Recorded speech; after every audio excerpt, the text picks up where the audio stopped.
رات کے اس پہر میرے گھر کا مین دروازہ بڑی زور سے کسی نے دھڑدھڑایا تھا۔ میں اٹھ کر بیٹھ گیا۔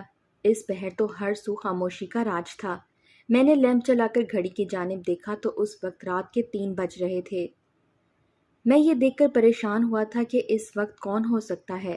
میں اٹھ کر اپنے کمرے سے باہر نکلا تو ابو اور امی بھی دروازے کی آواز پر اٹھ کر کمرے سے باہر آ گئے تھے۔ سبھی اس وقت دروازے کی دستک سے پریشان ہوئے تھے۔ میں نے آگے بڑھ کر جب دروازہ کھولا تو میرے ہوش ہی اڑ گئے۔ سامنے پولیس کھڑی تھی اور ان کے ساتھ وہی اندھی لڑکی تھی جو کئی روز سے میری موٹر سائیکل سے ٹکرا کر گر جاتی تھی، پھر مجھے کہتی کہ مجھے ہاسپٹل لے جاؤ۔ میں اسے ہاسپٹل لے جاتا، لیکن وہ لڑکی پولیس کے ساتھ اس وقت میرے گھر کیا کر رہی تھی؟ پولیس والے مجھ سے پوچھنے لگے، تم اس لڑکی کو جانتے ہو؟ میں نے کہا جی ہاں۔ یہ کہنا تھا کہ پولیس کے ایک اہلکار نے میرے منہ پر تھپڑ مار دیا۔ کہنے لگے، تمہیں شرم نہیں آتی ایک مظلوم اور بے بس لڑکی کے ساتھ یہ ظلم کرتے ہوئے؟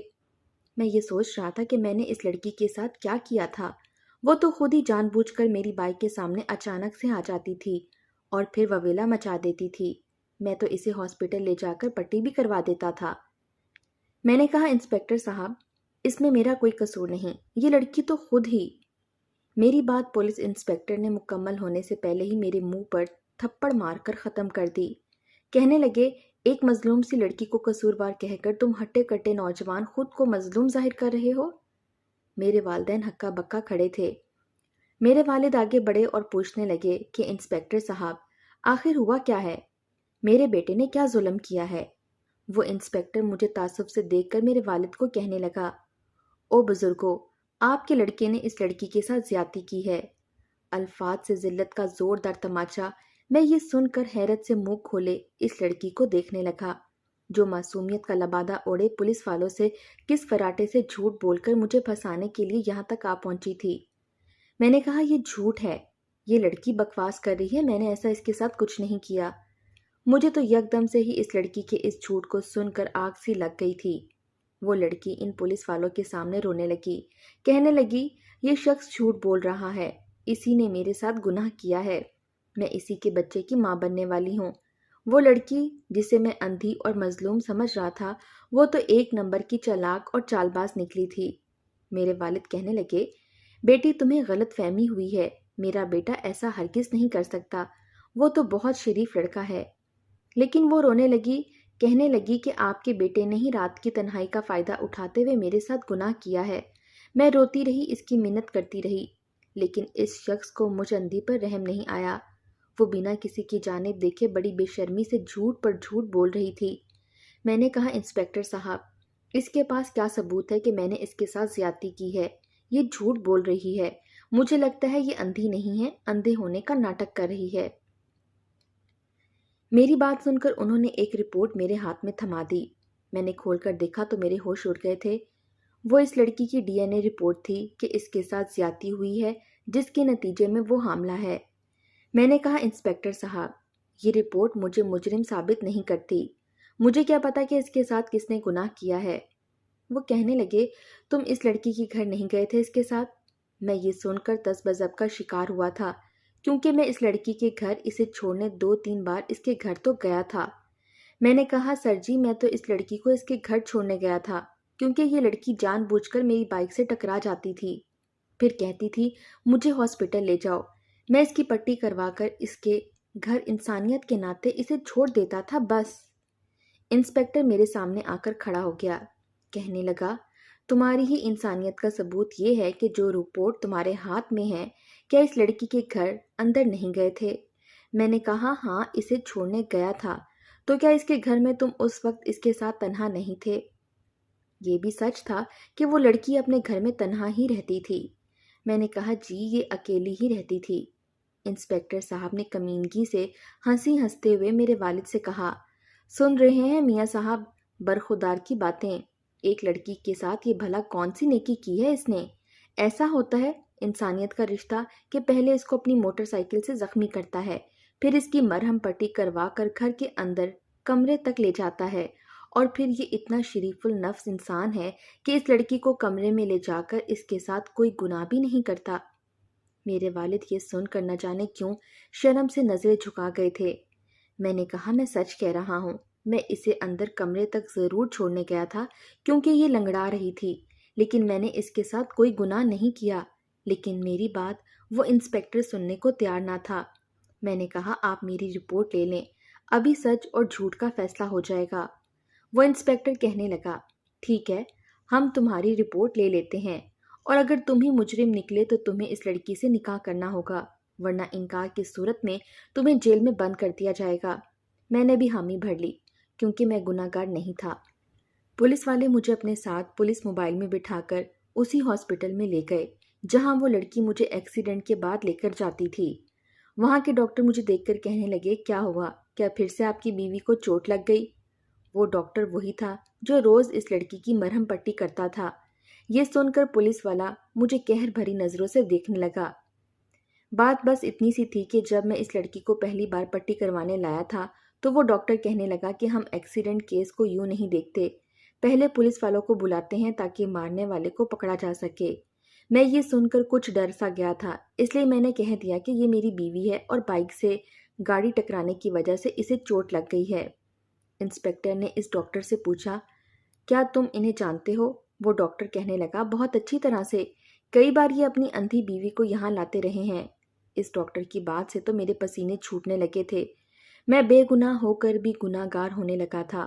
میں نے تو اس وقت اس لڑکی کے لیے ایسا بول دیا تھا تاکہ اس لڑکی کا علاج ہو سکے اور میری جان چھٹ سکے۔ انسپیکٹر نے قہر بھری نظروں سے مجھے دیکھا تھا۔ میں گڑبڑا سا گیا۔ وہ لڑکی کہنے لگی سن لیا آپ نے انسپیکٹر صاحب، اس شخص نے مجھے یہاں اپنی بیوی سے متعارف کروایا ہے کیونکہ یہ میرے ساتھ۔ آدھی بات کر کے وہ لڑکی پھر سے رونے لگی۔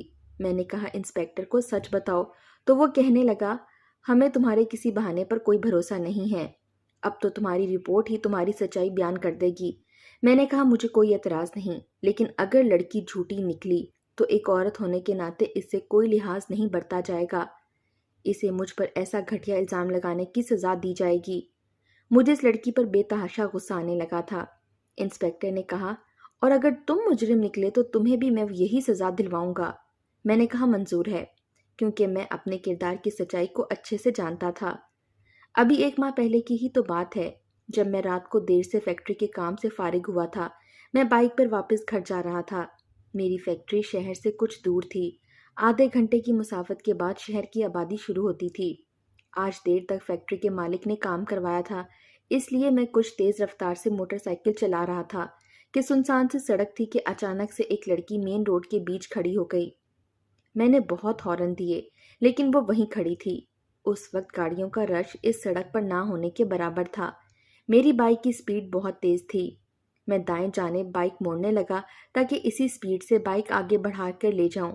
وہ لڑکی یا تو پاگل تھی یا خودکشی کے ارادے سے کھڑی تھی، لیکن جیسے ہی میں بائک دائیں جانب کی وہ بھی دائیں جانب ہو گئی۔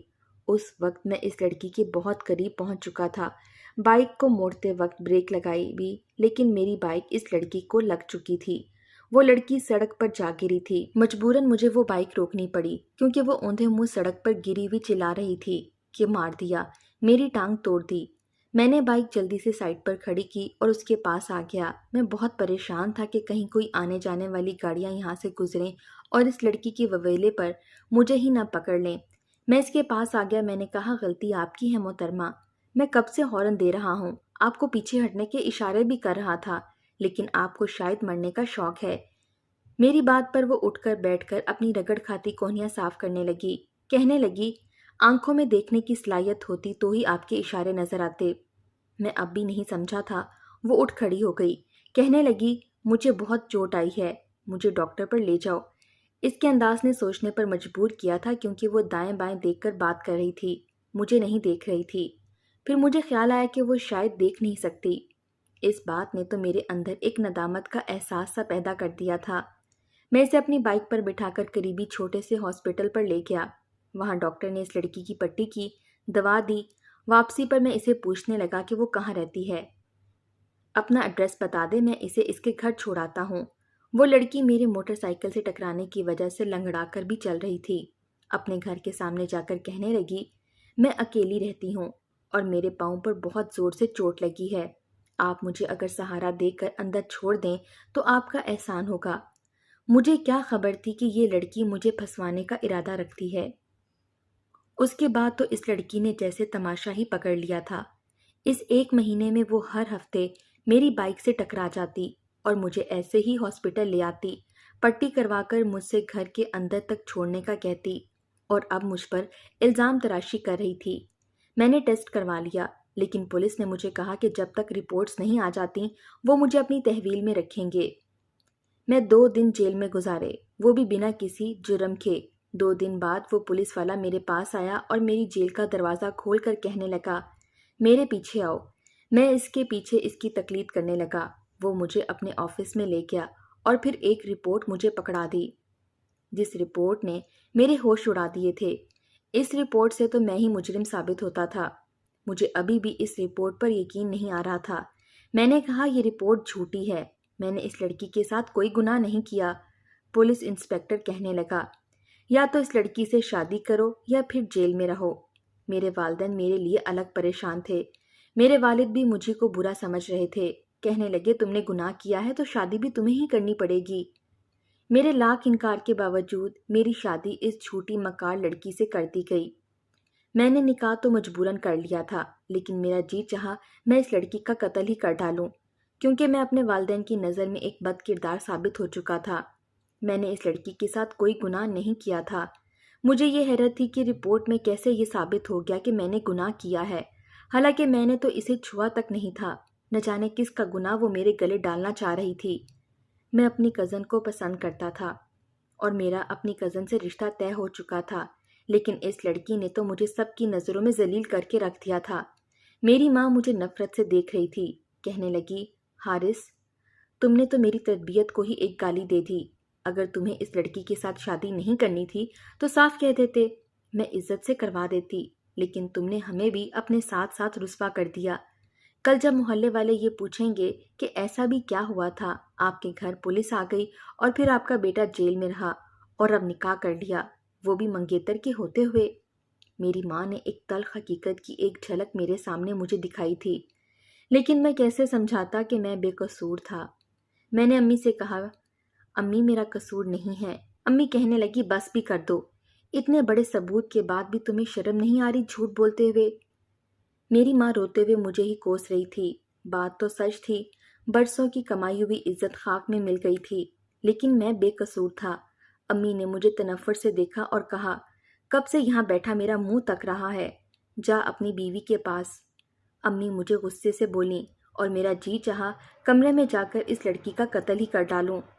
میں کچھ بھی کہہ لیتا، لیکن میری ماں کو میری کسی بات پر یقین نہیں آنا تھا۔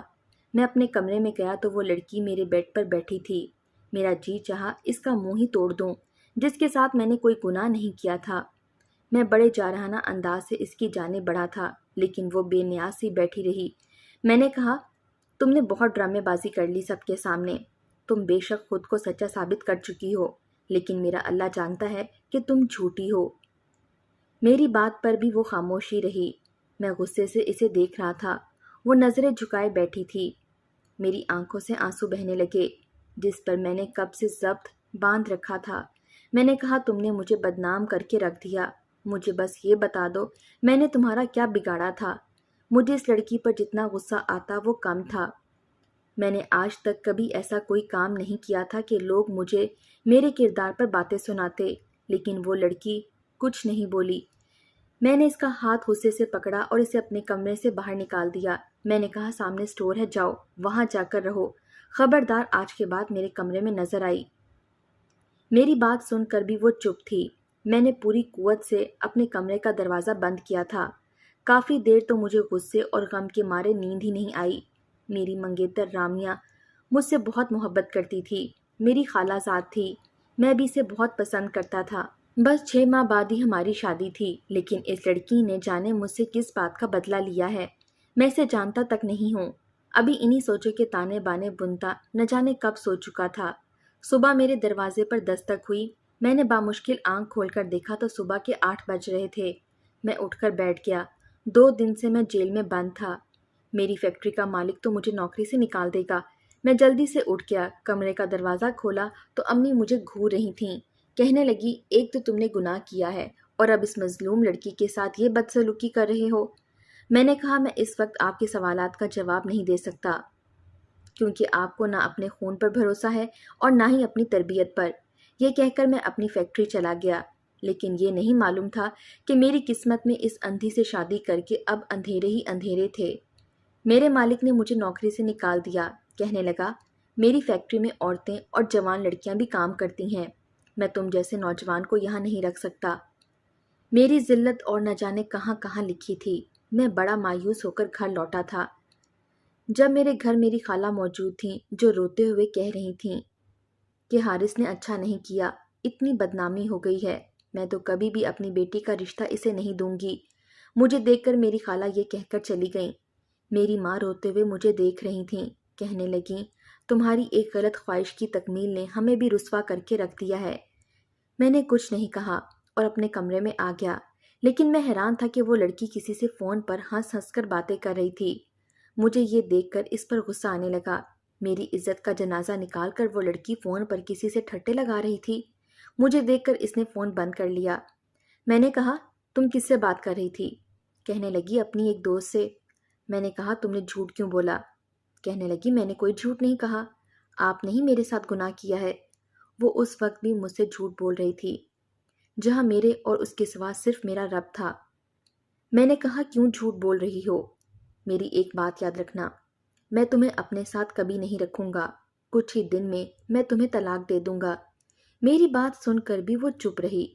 ہوش تو میرے اس وقت اڑے جب میں نے اسے ایک دن اپنے مالک کے ساتھ دیکھا تھا۔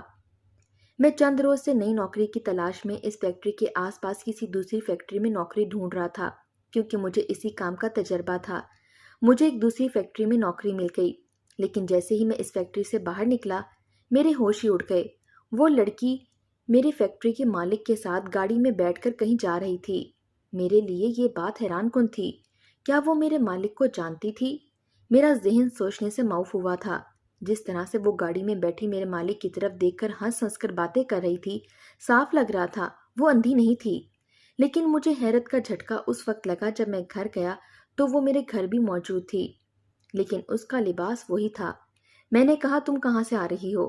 کہنے لگی میں ڈاکٹر کے پاس گئی تھی۔ میں نے اسے غور سے دیکھا اور کہا تم اندھی ہو تو ڈاکٹر کے پاس اکیلے کیسے چلی گئی؟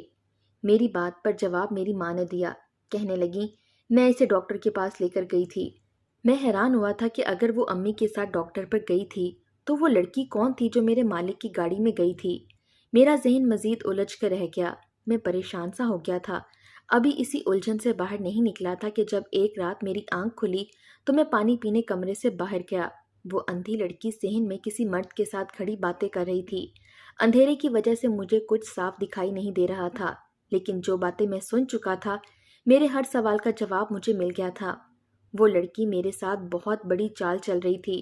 اگلے روز رات کو جب وہ اسٹور میں جانے لگی تو میں نے اس سے کہا کہ وہ میرے کمرے میں جائے، مجھے اس سے بہت ضروری بات کرنی ہے۔ وہ میرے کمرے میں چلی گئی۔ کمرے میں آ کر میں نے دروازہ بند کیا اور بڑے آرام سے اس سے کہنے لگا کہ جو ہو گیا سو ہو گیا، میں اب تمہیں اپنی بیوی بنانا چاہتا ہوں۔ میری بات سن کر اس نے پہلی بار میری جانب دیکھا تھا۔ میں نے کہا واہ، میری بات نے تو تمہاری بصارت ہی لٹا دی، تم تو دیکھ بھی سکتی ہو۔ میری بات پر وہ گھبرا سی گئی تھی۔ میں اس کے پاس آ کر بیٹھ گیا، لیکن وہ اٹھ کر کھڑی ہو گئی، کہنے لگی آپ مجھے طلاق دے دیں۔ میں نے کہا کیوں دوں؟ میں نے تو تمہارے ساتھ زیادتی کی ہے، تم میرے بچے کی ماں بننے والی ہو، اور اب تمہیں کیا مسئلہ ہے؟ میں تو تمہیں اپنانا چاہتا ہوں۔ یہ کہہ کر میں اس کے قریب آنے لگا تو وہ پیچھے ہٹ گئی، پھر رونے لگی، کہنے لگی میں تمہارے فیکٹری کے مالک کی بیوی ہوں، ہمارا جھگڑا ہو گیا تھا تو تمہارے مالک نے مجھے طلاق دے دی، پھر اس کے بعد پچھتانے لگی، ہمارے پاس حلالے کے علاوہ دوسرا کوئی راستہ نہیں بچا تھا، اس لیے تمہارے مالک نے کہا کہ تم بہت شریف انسان ہو، مجھے نقصان نہیں پہنچاؤ گے، اس لیے اس نے یہ سب ڈرامہ کیا تھا تاکہ نکاح کے بعد میں اسے طلاق دے دوں گا اور وہ اپنے میاں کے ساتھ حلالہ کر لے گی۔ لیکن میں نے بھی اس کی یہ کوشش ناکام کر دی تھی، کیونکہ اس نے مجھے سب کے سامنے بدنام کر دیا تھا۔ پہلے تو میں نے اس سے سب کے سامنے سچ اگلوایا، پھر اس کے بعد اسے صاف کہہ دیا کہ میں اسے طلاق نہیں دوں گا، اپنا حق بھی استعمال کیا اور اسے طلاق بھی نہیں دی۔ وہ روتے ہوئے میری منت کرتی رہی کہ میں اسے طلاق دے دوں، لیکن میں نے کہا نہیں، تم نے میری عزت خاک میں ملا کر رکھ دی، صرف اپنی غرض کی خاطر۔ اب تم ہمیشہ میری بیوی بن کر رہو گی۔ مجھے آج بھی اس سے محبت نہیں ہے، لیکن یہ بھی سچ ہے کہ وہ میری بیوی بھی ہے اور میرے بچے کی ماں بھی۔ ایک چال اس نے میرے ساتھ چلی تھی اور مجھے بدنام کر کے رکھ دیا تھا۔ ایک اذیت اب وہ سہ رہی ہے، میری بیوی بن کر، کیونکہ میں اسے بس محبت ہی نہیں دے سکتا تھا۔